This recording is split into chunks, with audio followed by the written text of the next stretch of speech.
गाइए गणपति जगवंदन,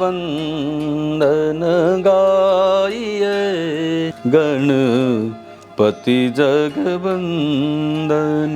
शंकर सुवन भवानी के नंदन, गाइए गणपति जगवंदन, गाइए गणपति जगवंदन।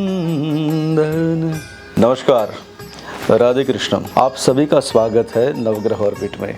तो आइए आज एक बार फिर हम सब इस वीडियो के माध्यम से रूबरू हो जाते हैं। हमारी और आपकी संगोष्ठी सत्संग बातें चलती ही रहती है, पर आज हमारे सामने पर्व आकर खड़ा है भगवान गणेश का, जिसकी ज़रूरत मानव जीवन में हर कदम पर पड़ती है। और इसीलिए हम लोग सब गणेश जी के लिए कहते हैं ना कि वक्रतुंड महाकाय सूर्यकोटि समप्रभ निर्विघ्नं कुरु मे देव सर्व कार्येषु सर्वदा। मानव जीवन के हर कार्य को निर्विघ्नता से पूर्ण करवाने वाले और हर कार्य में अग्रक्रम पर रहकर हमारे जीवन के हर कदम पर हमारा साथ देने वाले भगवान गणेश को याद करने का समय आ गया है। जैसे भारतवर्ष में, विदेशों में और हर जगह जहाँ जहाँ हम सब हिंदुस्तानी रहते हैं, हम भारतीय रहते हैं, वहाँ प्रतिवर्ष भगवान गणेश जी का उत्सव मनाया जाता है। तो अब तो ये आ ही गया नज़दीक, एकदम नज़दीक आकर खड़ा हुआ है ये पर्व। तो आइए इस पर्व के बारे में, भगवान गणेश के सुंदर पर्व के बारे में हम सब थोड़ी संगोष्ठी कर ले, थोड़ी चर्चा कर ले एक दूसरे को मिलकर, जिसकी वजह से हम सबका थोड़ा ज्ञानवर्धन हो और हम अच्छे से अपना उत्सव मनाए। जैसे कब ये उत्सव की शुरुआत हुई, कैसे ये उत्सव मनाना चालू किया गया, उसके बारे में थोड़ा जानते हैं। आमतौर से प्रतिवर्ष इस पर्व को भाद्रपद माह में चतुर्थ तिथि को शुरुआत की जाती है। सब लोग अपने घर में या सार्वजनिक तौर पे जहाँ जहाँ गणेश जी का यजन हो रहा है, वहाँ हम लोग सब भाद्रपद माह की शुक्ल पक्ष की चतुर्थी को अपने यहाँ गणेश जी को लेकर आते हैं। और फिर विविध प्रकार से जैसे होता है, कोई लोग 1.5 दिन के लिए रखते हैं घर में, कोई 3 दिन के लिए ले आते हैं, कोई किसी का 5 दिन होता है, किसी का 7 दिन का होता है। तो जैसे जैसे हमारी व्यवस्था, हम लोग ऐसे गणेश जी की मूर्तियाँ को अपने घर में ले आते हैं और उसका पूजन करते हैं, और वो उत्सव चलता है अनंत चतुर्दशी तक। और इस बार यह उत्सव शुरू हो रहा है 7 सितंबर 2024 को। तो इस 7 सितंबर 2024 को शुरू होने वाले भगवान गणेश के इस पर्व की आप सबको ढेर सारी शुभकामनाएं, और आप सबके जीवन में भगवान गणेश जी सदैव तत्पर रहे। एक बात आप लोग जानिए, हम लोग जब भी घर में पूजा वगैरह करते हैं ना, तो हमारे यहाँ पंडित जी आते हैं, पुरोहित जी आते हैं। तो जैसे वो जब पूजा का समापन होना होता है, तो वो नहीं कहते हैं कि जितने देवताओं को बुलाए उनको वापस उनको विदा करना है। तो उसमें एक बात आप याद रखिए, हमेशा वो पंडित जी आपको कहते होंगे ना कि गणेश जी और माता जी को कहे कि वो आपके घर के देवालय स्थान में विराजमान हो, और बाकी के सभी देवता यान्तो देवगणा स्वशक्त्या पूजितम मया करके बोलते हैं ना कि सब अपने अपने स्थान पे। तो गणेश जी हमारे साथ सदैव रहते हैं, गौरी पुत्र है और भगवान शंकर की संतान है। तो वो हमें हर कदम पर हमारे साथ देकर हमारे जीवन को बेहतर से बेहतर बनाने में हमारी मदद करते हैं। हमें कुछ भी चाहिए तब हम जाके खड़े हो जाते हैं ना, गणेश जी हमारे लिए ये करिए। और मैंने देखा है बड़े बड़े शहरों में, बड़े बड़े क्या, आप कहीं भी चले जाइए आपको गणेश जी के मंदिर मिल जाएंगे। और कहीं कहीं को बड़े गणेश जी फेमस भी होते हैं। जैसे हमारे यहाँ पुणे के करीब दगड़ू शेठ, कितना लोग जाते हैं दर्शन को। और ये पर्व के दरम्यान हमारे मुंबई में लालबागचे राजा, मग येत फक्त खाली तुम्हाला बोलतोय आम्ही की पुण्याचा दगडूशेठ आणि आमचा लालबागचा राजा, पण मला वाटतं मराठी झालं, परत हिंदीला येतो। तो कहने का अर्थ ये है कि ये जो पर्व है उसमें बड़ा आनंद होता है। तो आइए हम लोग सब मिलकर देखते हैं कि इस पर्व की शुरुआत हुई कैसे। ऐसा कहा जाता है, लोगों से सुना गया है और काफ़ी चर्चाओं के बाद ऐसा माना जाता है कि इस पर्व की शुरुआत भगवान गणेश को लाकर स्थापित करके उसकी सार्वजनिक पूजा करने की शुरुआत भौतिक रूप से ऐसा मिलता है कि शायद ये छत्रपति शिवाजी महाराज के समय में हुई है। ऐसा देखा गया है और सुना गया है कि छत्रपति शिवाजी महाराज, उनके आराध्य भगवान गणेश थे और उनका जो समय था, उनका जो काल था 1630 से लेकर 1680 तक ऐसा कहा गया है। तो उसके करीब करीब ये पर्व की शुरुआत हुई कि सार्वजनिक तौर से सबको साथ में लाने के लिए ये उत्सव की शुरुआत की गई। लेकिन उसके बाद में बड़े अंतराल के बाद में ये शुरुआत तो हुई, लेकिन फिर पता नहीं मतलब कैसे धीरे धीरे करके, लेकिन उसके बाद दूसरा अवसर ये प्राप्त होता या ऐसी बात मिलती है कि जैसे हम पे अंग्रेजों का शासन हुआ करता था भारतवर्ष में पूरे, तो लोगों को एक करने के लिए, एक मंच पे लाने के लिए,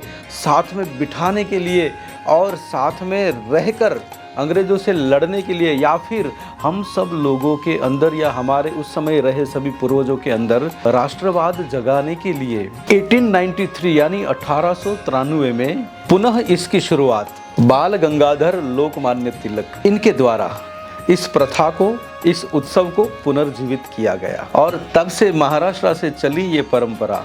आज आप देखिए, हम लोग कहते हैं ना कि कभी कोई एक बीज बोया जाए तो धीरे धीरे करके वो वट वृक्ष बन जाता है। तो महाराष्ट्र से चली एक परंपरा, कभी छत्रपति ने जो शुरुआत की थी, उसके बाद बाल गंगाधर आए, लोकमान्य तिलक जी महाराज, उन्होंने ये फिर शुरुआत की कि हम सब के अंदर एकता बढ़े, हम सबका प्रेम बढ़े, भाईचारा बढ़े और हम लोग डटकर एक साथ खड़े रहे और अंग्रेजों से लड़ सके। इसके लिए जो परंपरा की शुरुआत करी थी महाराष्ट्र से, वो धीरे धीरे महाराष्ट्र से निकलकर भारतवर्ष के सभी राज्यों के अंदर फैल गई। और आज अगर हम लोग देखते हैं तो प्रत्येक राज्य के महानगरों में और सभी नगरों में सार्वजनिक तौर से इस गणेश जी के उत्सव को मनाया जाता है। मैं तो आप सबसे कहूँगा कि ये जो गणेश जी के उत्सव के जो ये दिन है, अनंत चतुर्दशी तक जो है, ये चौथ से लेकर चतुर्दशी तक ये जितना ये पीरियड है गणेश जी का, उसके अंदर जो बड़े बड़े सार्वजनिक तौर पे जो पंडाल लगते हैं, जो गणेश जी होते हैं ना, उनके दर्शन करने को जाना चाहिए। जब हम बाल्यकाल में थे और मुंबई में निवास करते थे, तब उस समय में हमारे यहाँ ऐसी परंपरा होती थी कि जैसे गणेश जी का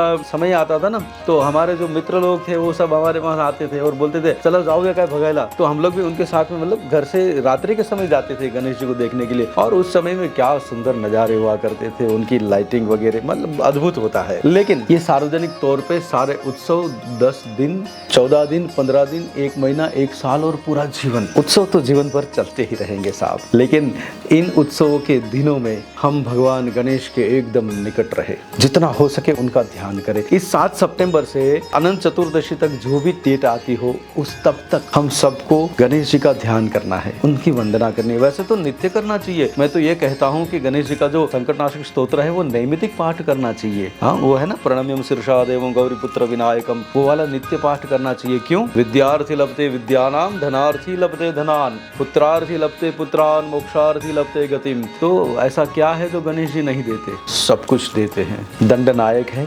विघ्नहर्ता है, शुभ करता है और हमारे इस जीवन की नाव को बहुत सुंदर तरीके से चलाते हैं। तो इन सभी दिनों में आप सब गणेश जी के पर्व का आनंद लीजिए और उन सभी को शुभकामनाएं देता हूँ जो अपने घर में 1-1.5 दिन के लिए गणेश जी को लाते हैं, 3 दिन के लिए लाते हैं, 5 दिन के लिए, 7 दिन के लिए, क्योंकि अब ये परंपरा बन चुकी है। पहले केवल सार्वजनिक आते थे, फिर हम लोग सबने उसमें से शुरुआत की कि नहीं बापाला मी आणायचा माझा घरी, बापा को हम लोग को हमारे घर लाना है। हाँ, तो ऐसे कर करके हम सब अपने अपने घर ले आते हैं। तो आप प्रेम से बाबा का स्वरूप अपने घर में ले आइए और हो सके उतनी बापा की सेवा करिए। और देखिए, मूर्तिमंत ही भगवान होते हैं। भगवान मूर्ति में तब ही आते हैं जब उसमें आपका भाव होता है।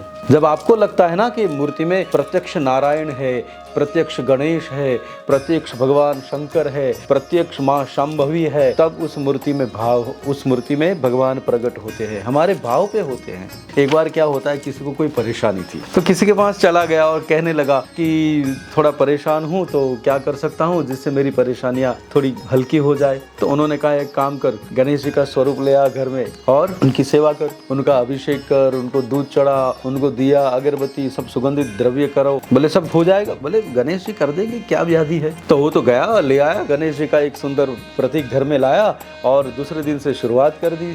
सवेरे उठता, गणेश जी को स्नान कराता सुगंधित द्रव्यों से उनको दूध वगैरह अभिषेक करता, फिर वो इत्र वगैरह सब लगा के अच्छे रक्त पुष्प लगा के भगवान को सजा के बिठा के सामने धूप वगैरह लगा के फिर वो गणेश जी का ध्यान करता। अब 1-2 महीना तो उन्होंने कर लिया, लेकिन कोई परिस्थिति में ज़्यादा बदलाव नहीं हुए तो फिर किसी के पास चले गए। उनको कहने लगा कि मैं गणेश जी की ऐसी सेवा कर रहा हूँ लेकिन हो नहीं रहा।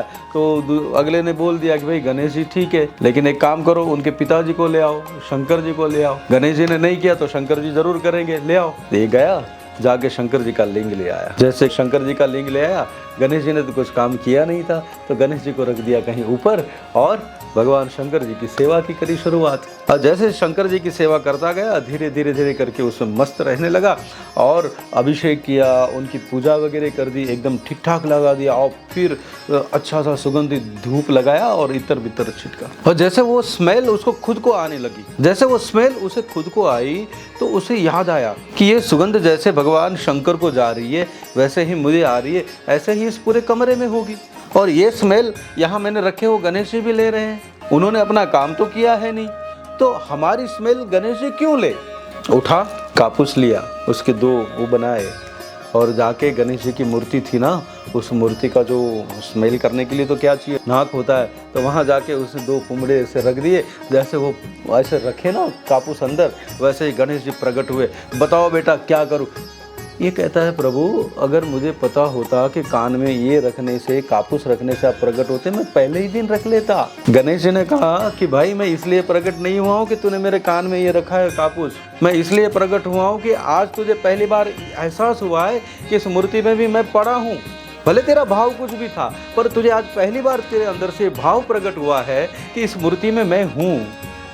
तो आप लोग अपने घर में या सार्वजनिक पंडालों में जहाँ भी गणेश जी को ले आए, उनकी मूर्तियों को ले आए, उसमें सबसे पहला भाव ये रखिए कि उसमें हमारे विघ्नहर्ता बैठे हुए हैं, हमारे शुभकर्ता बैठे हैं। तो भवानी के नंदन शंकर सुत दंड विनायक और हमारा सब शुभ करने वाले भगवान गणेश उसमें बैठे हैं। तो आप सबको भगवान गणेश के इस पवित्र पर्व की शुभकामनाएं देता हूँ। आप सब आनंद में रहे, खुश रहे और आपके जीवन के हर कदम पर गौरी नंदन आपके साथ रहे, ऐसी शुभकामना। आज के लिए इतना ही। नमस्कार, राधे कृष्ण।